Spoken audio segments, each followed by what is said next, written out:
ক্ষমতাকে কেন্দ্র করে দেশে দেশে তারপর হচ্ছে দেশের ভেতরে যে যুদ্ধের খেলা শুরু হয়েছে, সেই যুদ্ধ আসলে কবে বন্ধ হবে?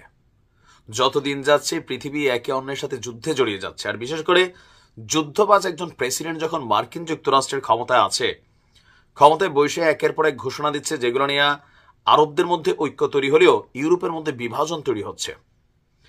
আর দিন শেষে আগামী দিনের পরাশক্তি রাপ্পা রাপ্পা অ্যাকশন করার মেন্টালিটিতে থাকা ঝুঁকেঙ্গা নেহি সালা পুতিন কাকু বিশাল এক যুদ্ধের প্রস্তুতি নিচ্ছেন, সক্ষমতা বাড়াচ্ছেন।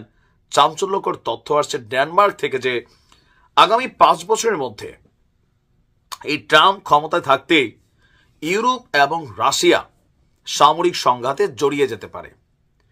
গোটা ইউরোপের সাথে রাশিয়া, এখন রাশিয়া তো একা না, ইরান আছে, উত্তর কোরিয়া আছে, চীন আছে, আরো বেশ কয়েকটা রাষ্ট্র কানেক্টেড আছে আপনার রাশিয়ার সাথে।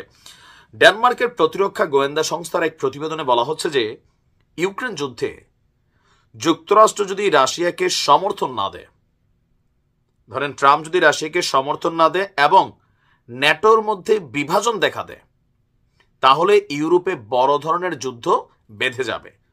আর রাশিয়া এই সকল বিষয়কে মাথায় রেখে ইতিমধ্যেই নিজেদের সামরিক সক্ষমতা বাড়াতে বেশ কিছু কাজও করেছে। 2022 সালের যে যুদ্ধ শুরু হয়েছে, সেখানে পাল্টাপাল্টি নিষেধাজ্ঞার পরে আপনার এখানে একটা ইউরোপের সাথে কোল্ড ওয়ার চলছে রাশিয়ার।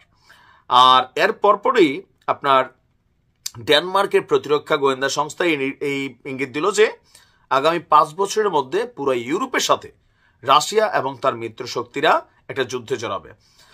দেশটির গণমাধ্যমে প্রতিবেদন বলছে, ইউক্রেন যুদ্ধ শেষ হলে বা কোনো কারণে আটকে গেলে কিংবা সামরিক জোট ন্যাটোর মধ্যে যদি বিভাজন দেখা দেয়, তাহলে রাশিয়ার সঙ্গে আঞ্চলিক সংঘাত ঘটবে। এখন কেন এই আশঙ্কা? আপনার ট্রাম্প ক্ষমতায় আসার পর ডেনমার্ক, তারপর হচ্ছে আপনার কানাডা, মেক্সিকো, আরো বেশ কিছু রাষ্ট্রের সাথে একটা সাংঘর্ষিক অবস্থানে জড়িয়ে গেছে। ইভেন এই সকল রাষ্ট্রগুলোর উপরে শুল্ক, ভ্যাট, কর অনেক গুণ বাড়াই দিছে। ইভেন ন্যাটোকে কিন্তু চালাই হচ্ছে আমেরিকার, বিশাল একটা ইনভেস্টমেন্ট লাগে।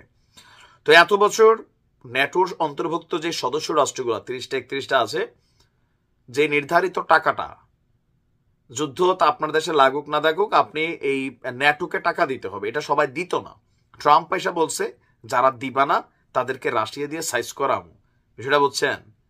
তো এরকম বিভিন্ন কারণে ন্যাটোতে বিভাজন ঘটতে পারে, আর যদি ঘটে রাশিয়া এটার ফায়দা তুলবে, এটাই বলছে আপনার ডেনমার্কের এই গোয়েন্দা সংস্থা। বলা হচ্ছে ইউক্রেন যুদ্ধে যুক্তরাষ্ট্র যদি ন্যাটোকে সমর্থন না দেয়, ন্যাটোকে, তাহলে রাশিয়ার কাছে জোটটি দুর্বল হিসাবে বিবেচিত হবে। এটা বাস্তব।